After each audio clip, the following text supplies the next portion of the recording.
Assalamualaikum warahmatullahi wabarakatuh. Ini adalah video lanjutan di praktikum sistem basis data. Nah, di praktikum kali ini saya akan membahas tentang perintah pengaksesan data. Nah, di mana perintah-perintah pengaksesan data yang akan kita pelajari di sini adalah tentang limit, join, grouping, having, dan penggunaan nama alias ya. Nah, ini mungkin agak sedikit rumit, bukan sulit ya, hanya sedikit rumit saja. Nanti butuh perhatian khusus, jadi mohon diperhatikan baik-baik video ini. Sekarang kita akan menggunakan database UJMHS-DB yang sudah pernah kita buat sebelumnya ya. Baik, kita akan masuk ke Navigate ya. Baiklah, ini sudah berada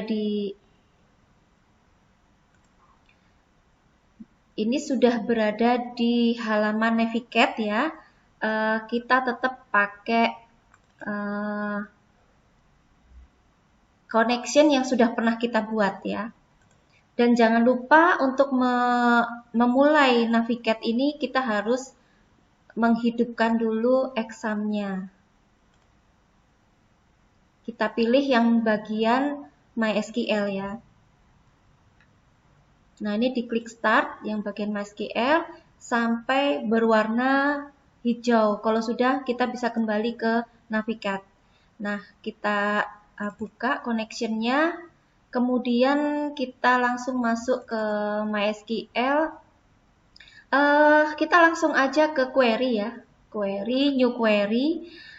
Nah, di new query ini kita akan memanggil database yang sudah pernah kita buat, yaitu dengan perintah use ya.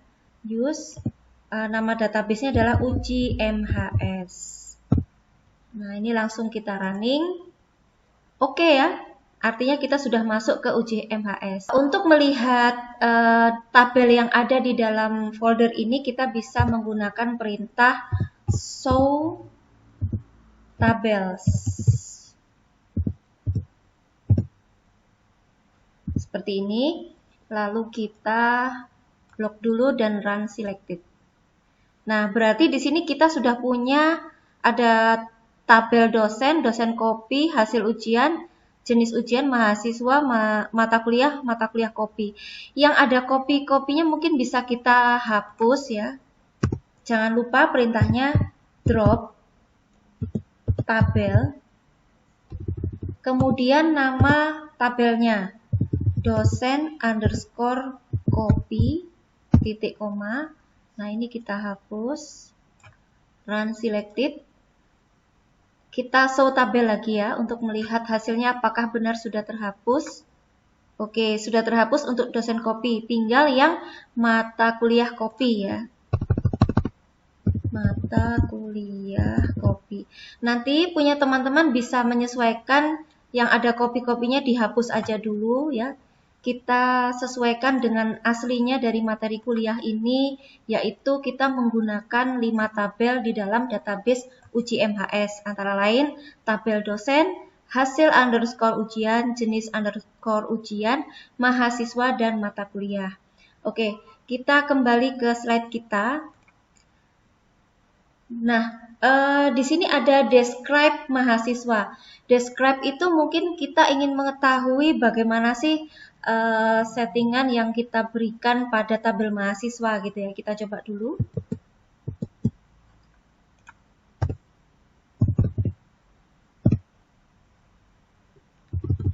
Describe mahasiswa.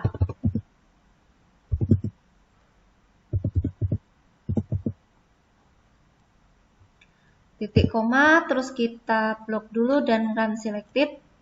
Nah, describe di sini kita bisa tahu kamus data yang ada di tabel mahasiswa.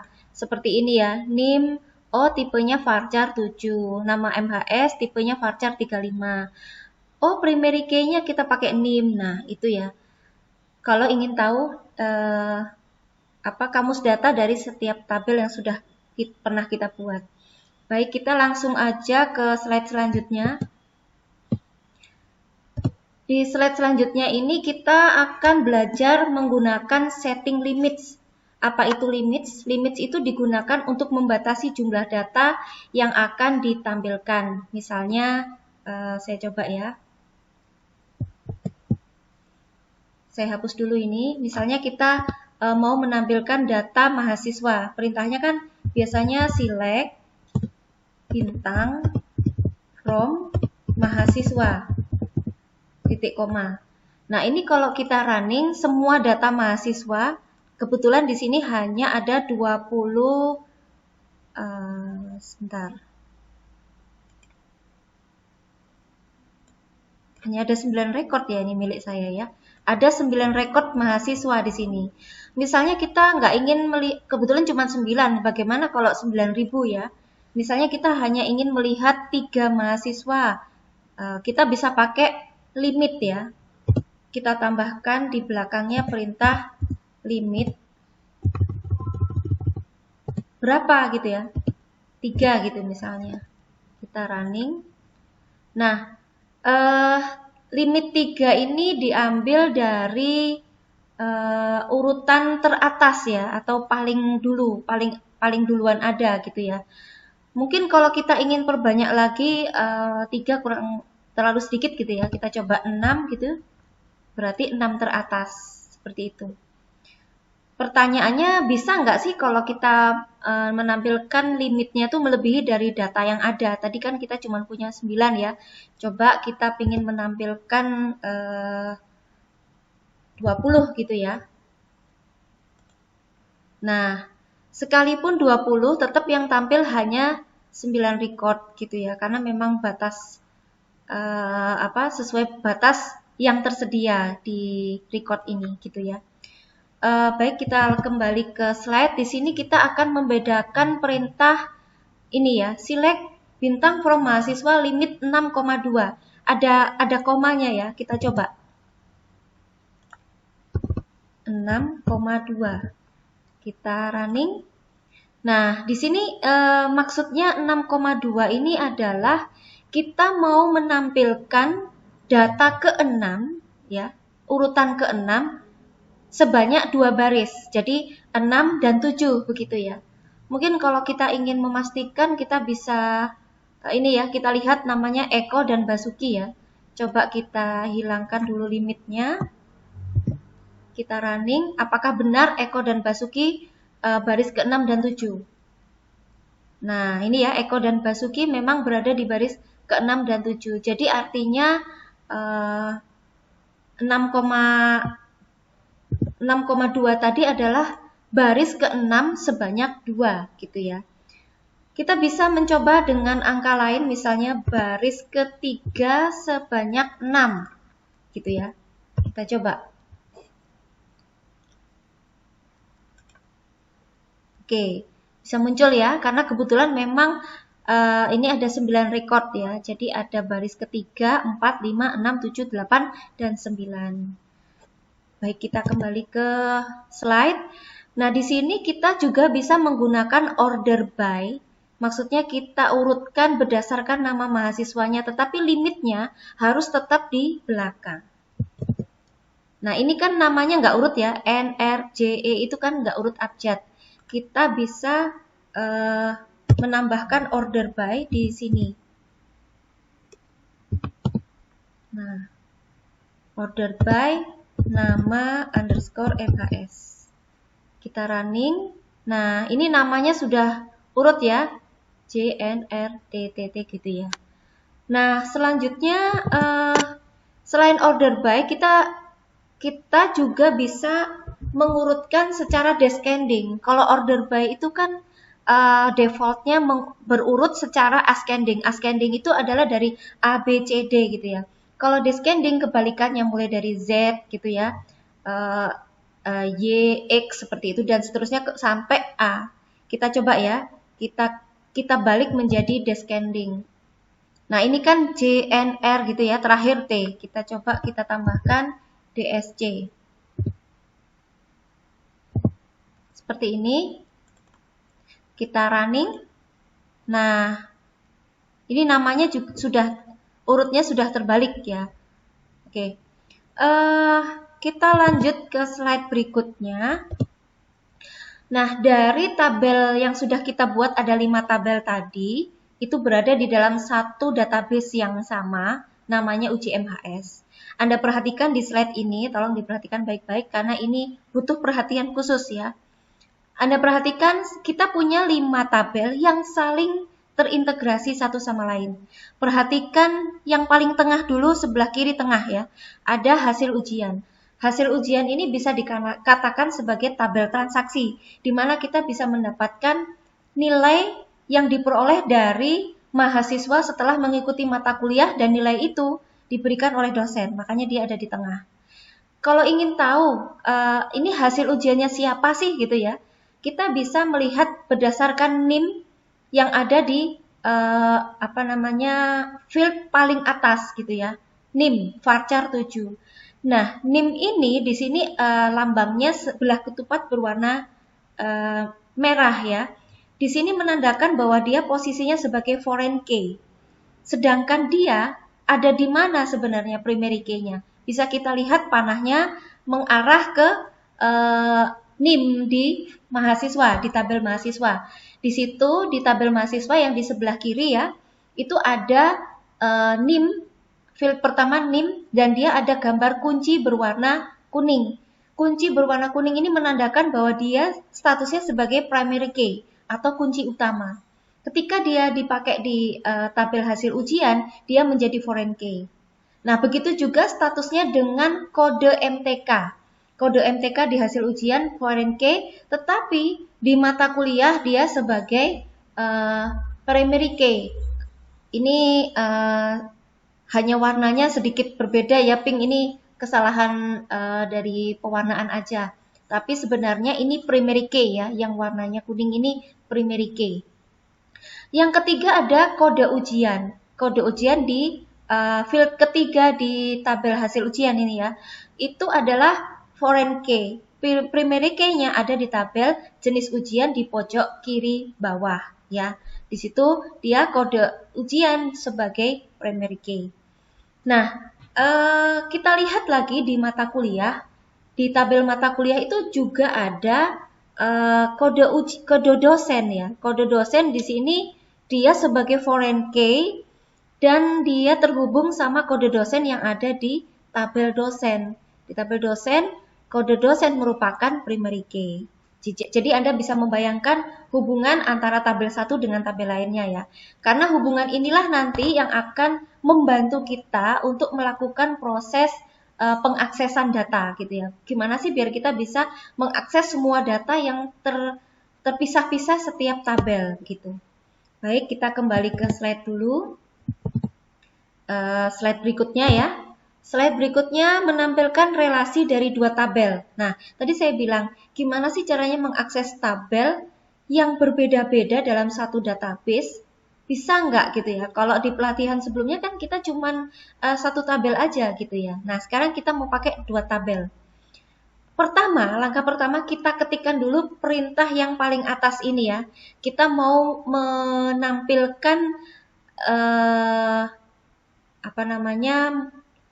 data dari kode MTK, nama MTK, SKS, nama dosen dari tabel, ada from ya, from itu berarti dari tabel, dua tabel, mata kuliah dan dosen gitu ya. Dengan kondisi kode dosen sama dengan, kode dosen yang ada di tabel dosen harus sama dengan kode dosen yang ada di mata kuliah. Baik, kita ngetiknya bukan dari awal, baris kedua, baris ketiga sampai akhir, bukan begitu ya. Ada caranya supaya Anda bisa mempelajarinya. Silahkan ikuti saya cara ngetiknya ya. Misalnya begini, kita harus tahu dulu mau menampilkan kolom apa gitu ya. Berarti kita harus ketikkan select-nya dulu. Apa yang mau kita select? Saya pengen tahu kode mata kuliah gitu ya. Oke, berarti kode underscore MTK. Seperti itu dulu, lalu kita bedakan dengan koma untuk kolom lainnya. Saya pengen tahu nama MTK-nya, gitu ya. Jadi kode ini mata kuliahnya apa gitu ya. Nama underscore MTK. Nah, selain itu saya ingin tahu ini SKS-nya berapa? SKS. Kemudian saya juga ingin tahu dosennya yang mengajar namanya siapa? Nama underscore dosen. Kemudian cukup ya, ada 5 kolom atau 5 field yang ingin kita tampilkan, yaitu kode MTK, nama MTK, SKS, dan nama dosen. Nah, kemudian setelah kita select, kita selalu mengikutinya dengan kata from, yang mana kita mau mengambil dari tabel mana gitu ya. Saya enter aja di bawah, from. Nah, tabel mana yang ada kode MTK-nya? Kita bisa lihat di slide tadi yang ada gambar ini ya. Kita lihat kode MTK-nya ada di mata kuliah ya. Dia primary key-nya mata kuliah. Oke, kita bisa masuk ke mata kuliah. Begini, from mata kuliah. Jadi tabel pertama adalah mata kuliah. Nah, tunggu, kode MTK itu kan berasal dari tabel mata kuliah. Perhatikan di kolom atau field kode MTK ini, depannya harus kita tambahkan nama tabel yang kita maksud. Karena tabelnya dia berasal dari mata kuliah, kita ketikkan mata kuliah. Titik, harus diberi pemisah titik. Jadi mata kuliah yang di depan itu menandakan tabel apa, kode MTK menandakan field atau kolom apa yang dimaksud. Begitu ya. Kita lanjutkan ke nama underscore MTK. Nama underscore MTK berada di tabel mata kuliah, berarti sama ya. Nah, from ini nggak usah ditulis lagi, cukup 1 kali nulis kalau yang di from. Tapi yang di nama MTK harus kita ketikkan lagi untuk memberi tanda bahwa dia mengambil dari tabel mata kuliah. Mata kuliah titik ya, pakai titik. Kita enter aja biar gampang bacanya ya. Nah, kemudian kolom ketiga SKS ya. SKS ini diambil dari mana? Kita lihat lagi. Oh, SKS juga ngambil dari tabel mata kuliah. Ya, tinggal kita tambahkan juga mata kuliah di depan nama kolom SKS. Tetap ya, from-nya jangan ditambahi karena masih satu tabel yang sama. Berikutnya ada nama dosen. Nama dosen di mana ya? Oh, nama dosen di tabel dosen gitu ya. Berarti ini adalah dua hubungan antara tabel mata kuliah dan tabel dosen gitu ya. Sebentar, kita tambahkan dulu dosen. Berarti ada tabel satu lagi namanya dosen.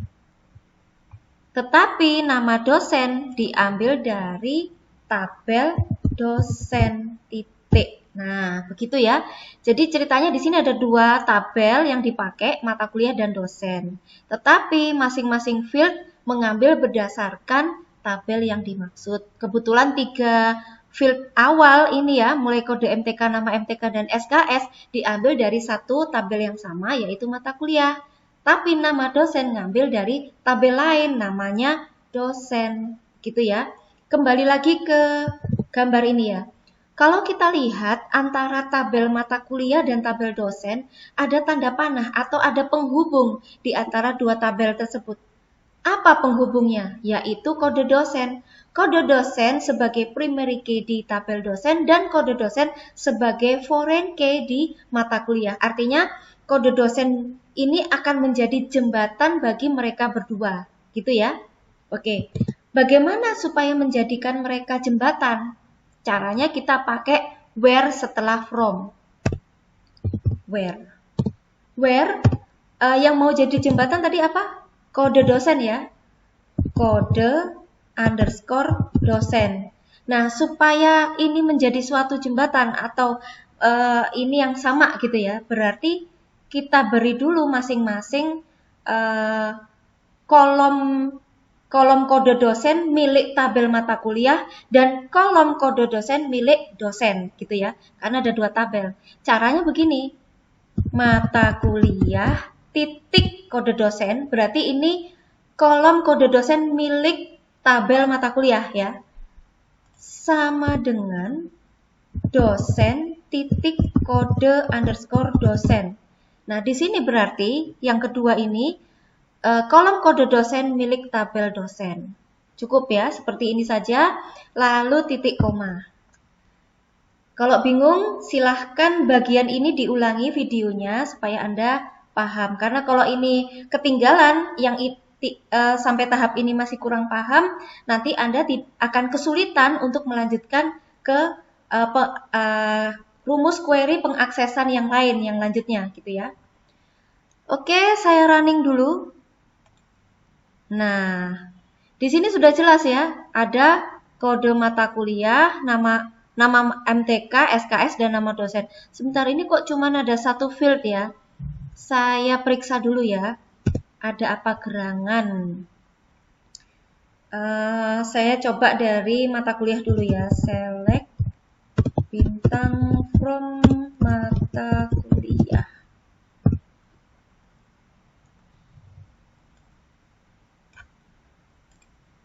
Nah, ini mata kuliahnya cuma satu ya. Sebentar ya, saya tambahkan dulu. Mata kuliah, kita copy yang bagian kedua dan seterusnya. Kita paste di sini. Oke, kita panggil sekali lagi. Oke, sudah masuk ya mata kuliah ya. Ini saya running lagi yang rumus yang tadi ya. Run selected. Oke, ini sudah benar ya. Baik, jadi begini caranya untuk memanggil data dari dua tabel yang berbeda. Oke, kita kembali ke slide kita. Nah, di sini di bagian kedua rumusnya sama ya nampaknya ya. Tetapi di sini ketika where itu dikurung, kemudian ada perintah n dosen titik nama dosen like in %. Maksudnya begini, saya ingin menampilkan dari data yang sudah ada tadi, nama dosennya itu harus ada kata in di dalamnya, gitu ya. Oke, kita coba. Nah, ini tadi dikurung ya, dikurung where-nya. Mungkin yang ini saya hapus dulu. Nah, kemudian setelah dikurung, ditambahkan perintah n lagi ya. N kurung buka dosen titik nama dosen like tanda petik tunggal in %, petik tunggal, kurung tutup. Oke, kita jalankan aplikasinya. Jalankan perintah query-nya. Oh, berarti nama dosennya yang mengandung in itu Indri ini ya. Akhirnya keluar. Jadi setelah kita melakukan dua tabel yang berbeda kita tampilkan, itu nggak semua dosen yang bisa ditampilkan, tapi juga kita bisa memilih yang ingin ditampilkan. Misalnya kita mau nambahin syarat lagi, tinggal kita tambahkan n lagi di belakangnya, dan seterusnya sesuai dengan syarat yang kita inginkan gitu ya. Baik, saya lanjutkan di slide kita. Nah, sekarang selanjutnya adalah ini agak panjang, jadi ada n lagi gitu ya. Kita pakai hasil ujian ya. Kita pakai hasil, ini ada 5 ya, 5 tabel ya. Hasil ujian mahasiswa, mata kuliah, dosen, dan jenis ujian. Banyak ya. Baik, kita coba dulu. Yang ini jangan dihapus, kita copy aja, bikin query baru. Oke, ini kita simpan di sini. Kita kembali ke query kita tadi. Nah, kita mau menampilkan dari 5 tabel yang berbeda. Pertama, kita harus menentukan dulu apa sih yang mau kita tampilkan gitu ya. Yaitu dengan perintah select. Pertama, kita ingin menampilkan NIM, terus kita ingin menampilkan nama underscore MHS. NIM nama gitu ya. Terus mahasiswa NIM ini, nama ini ngambil mata kuliah apa? Nama underscore MTK. Terus selain itu kita juga ingin tahu SKS di mata kuliah tersebut. Lalu pengen tahu dosen yang mengajar siapa. Dosen yang mengajar siapa pakai nama underscore dosen. Terus ini ujiannya, nama ujiannya apa? Maksudnya UTS apa UAS gitu ya. Nah, terus kolom terakhir saya pengen tahu nilainya berapa. Nah, gitu ya. Enter dulu. Jangan lupa setelah select selalu from ya. Nah, supaya mudah membacanya, ini saya enter dulu satu persatu untuk membedakan setiap kolom masing-masing ya. Sebenarnya nggak harus di enter ya, tetap bisa dibaca oleh Navigat. Cuman saya buat begini untuk mempermudah kita dalam mempelajarinya ya. Oke, saya kecilkan sedikit. Kemudian kita lihat ya, NIM itu berasal dari mana? Sebenarnya NIM itu ada banyak ya. Nah, di hasil ujian ada, di mahasiswa ada gitu ya. Kita mau ngambil dari mana gitu ya?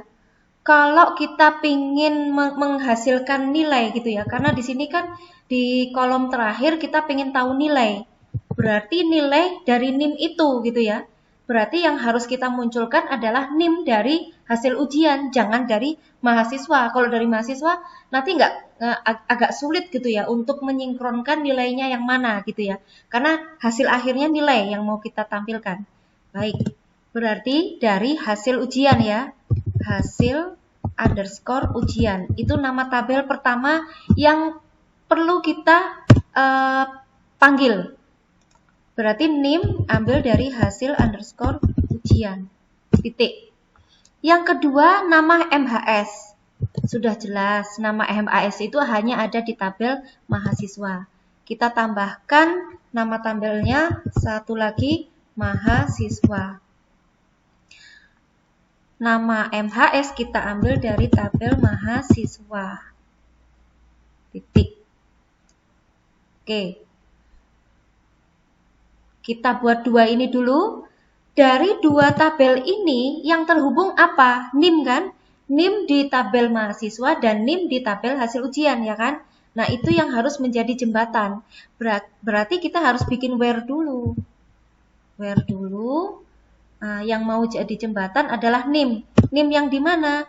Yang dari hasil underscore ujian titik. NIM sama dengan mahasiswa titik NIM. Nah, seperti itu ya. Kita lanjutkan di kolom ketiga nama MTK. Nama MTK ada di mana? Oh, ada di tabel mata kuliah. Berarti kita nambah tabel satu lagi di sini namanya mata kuliah. Nah, nama MTK diambil dari tabel mata kuliah. Titik. Terus yang menjadi jembatan apa? Kita lihat di mata kuliah yang menjadi jembatan adalah kode MTK menuju hasil ujian, ya kan? Nah, berarti kita tambahkan where-nya satu lagi. Nah, supaya kita bisa membacanya dengan baik, kita kasih dalam kurung saja ya. Nah, dalam kurung, kemudian kita tambahkan perintah N. Oke. N apa? Dikurung juga saja ya, biar rapih gitu ya. Hasil underscore ujian. Hasil underscore ujian dari tabel ujian. Yang sama tadi apa? Kode MTK ya. Kode underscore MTK. Sama dengan ke mata kuliah ya. Mata kuliah titik kode underscore MTK. Dah. Sudah ya, kita sudah punya 3 kolom. Kolom keempat, SKS. Jelas SKS ada di mata kuliah ya. Mata kuliah sudah terdaftar di sini kan. Kita tinggal nambahkan di depannya mata kuliah. Titik. Kita nggak perlu menambahkan where-nya lagi karena mata kuliah sudah tersambung dengan mahasiswa. Yang kita tambahkan where-nya di sini apabila kita mau nambah tabel baru. Contohnya, kita mau ambil lagi kolom nama dosen. Nama dosen kan berada dari tabel dosen. Kita tadi belum manggil kan, berarti kita harus nambahkan nama tabelnya sekaligus nanti where-nya juga, ya kan? Dari tabel dosen. Nah, nama dosen berasal dari tabel dosen. Nah, apa yang menghubungkan antara dosen dengan lainnya? Kebetulan dosen di sini terhubungnya dengan mata kuliah, bukan dengan hasil ujian, ya kan? Berarti dosen ke mata kuliah.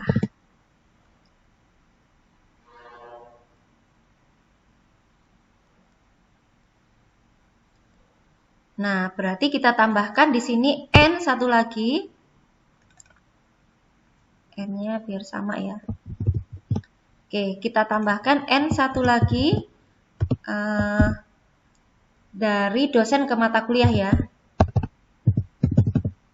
Apa yang sama tadi? Kode dosen. Kode underscore dosen. Sama dengan ke tabel mata kuliah ya. Mata kuliah kode underscore dosen. Kurung tutup.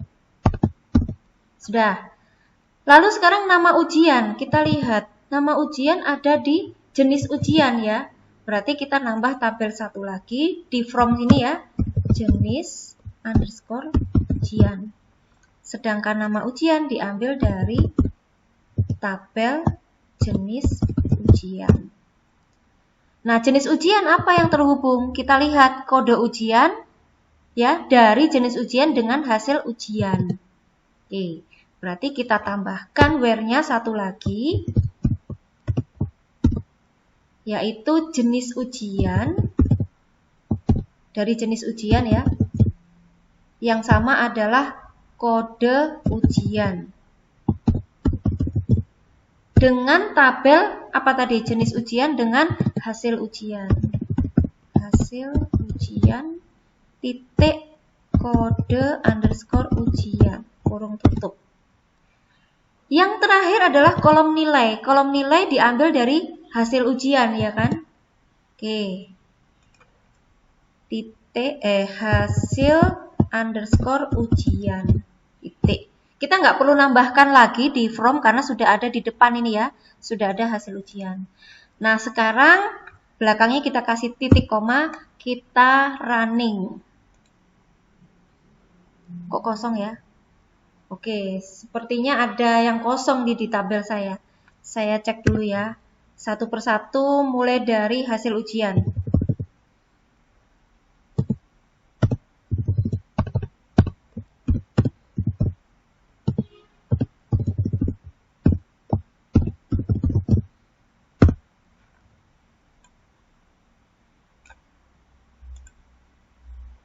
Oh.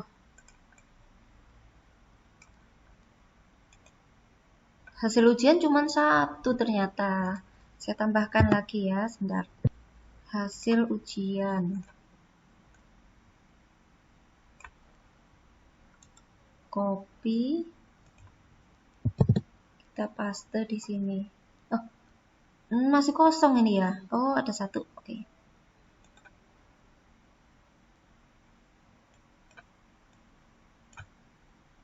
Ini panah bawah, kemudian dipaste di sini. Oke, sudah ya. Oh, minta di enter ya, sorry.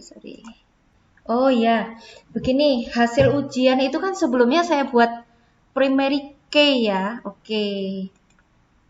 Nggak boleh ya, di hasil ujian ini ada kode apa nih? Kode MTK ya. Sebentar, kita lihat di sini ya, di slide kita. Hasil ujian ini kan nggak boleh ada primary key ya, tapi foreign key. Oke, ini yang belum kita lakukan tadi ya. Berarti kita panggil dengan describe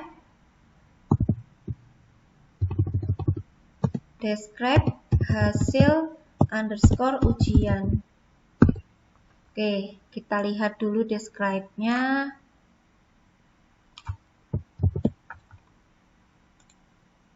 Nah, ini ya. Ini nggak boleh ada primary key.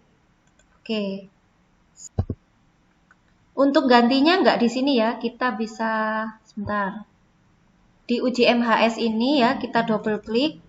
Terus ada tabel. Nah, di hasil ujian ini di klik kanan desain tabel ya.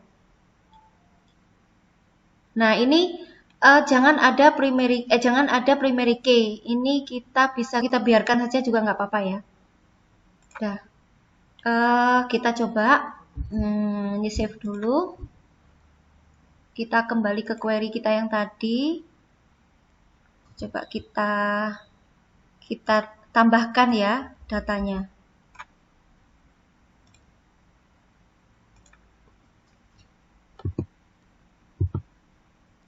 Oke. Ini sepertinya nggak bisa ditambahkan karena tidak ada primary key. Sebentar.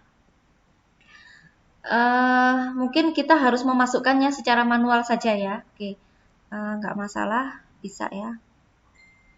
Baiklah, ini tadi saya mencoba mengganti struktur tabelnya. Nah, hasil ujian itu ketika kita membuat pertama kali dulu, itu ada primary key-nya yaitu name ya. Untuk merubahnya itu gampang sekali. Tinggal sebentar saya kecilkan dulu ini ya. Nah, nanti di database uji MHS ini ada table, kemudian ambil yang namanya hasil ujian, ini diklik kanan terus desain tabel. Nah, kemudian di sini tadinya ini kan ada key-nya gini ya. Nah, ini hilangi key-nya. Karena memang defaultnya ketika kemarin kita buat itu ada key-nya. Nah, ini harus kita hilangkan. Kalau sudah kita save gitu ya. Nah, setelah kita save baru kita bisa menambahkan isi tabelnya dengan cara insert into gitu ya. Tapi memang ini perlu perlu pengorbanan waktu ya, memang harus dimasukkan satu persatu, tidak bisa seperti yang lainnya yang seperti saya klik di sini kemudian panah bawah paste dari Excel gitu ya. Nah, ini nggak bisa seperti itu. Kenapa kok nggak bisa gitu? Karena yang bisa kita paste dari Excel itu hanya yang ada kuncinya. Sedangkan ini tadi saya buang kuncinya. Pertanyaannya kenapa kok harus dibuang kuncinya gitu ya?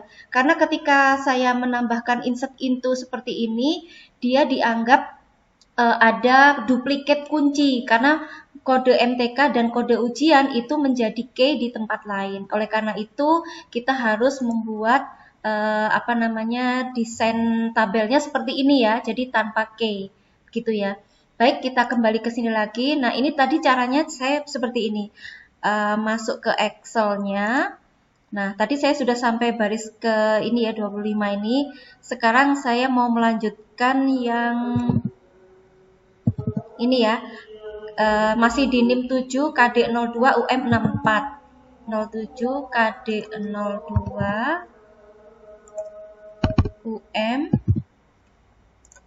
64. Nah, seperti ini ya. Kemudian di running. Nah, nanti selanjutnya untuk yang record lainnya juga begitu ya. Ini 8 KD3 8 KD underscore 003, jenis ujiannya UAS 76. UAS nilainya 76, lalu di running. Selesai. Nah, ini sudah selesai, langsung kita uji, kita lihat, kita select hasilnya. Nah, ini sudah masuk semua, gitu ya. Baik, sekarang ini saya hapus, saya kembalikan ke yang perintah yang sudah terakhir kita pakai tadi, yang menggunakan 5 tabel, kemudian kita paste di sini. Nah, yang ini ya, yang kita sudah buat tadi, kita running. Nah, ini baru berhasil. Tadi kan saya cuma dapat satu baris karena ada masalah di tabel hasil ujian gitu ya. Baik, kita lanjutkan ke slide kita tadi.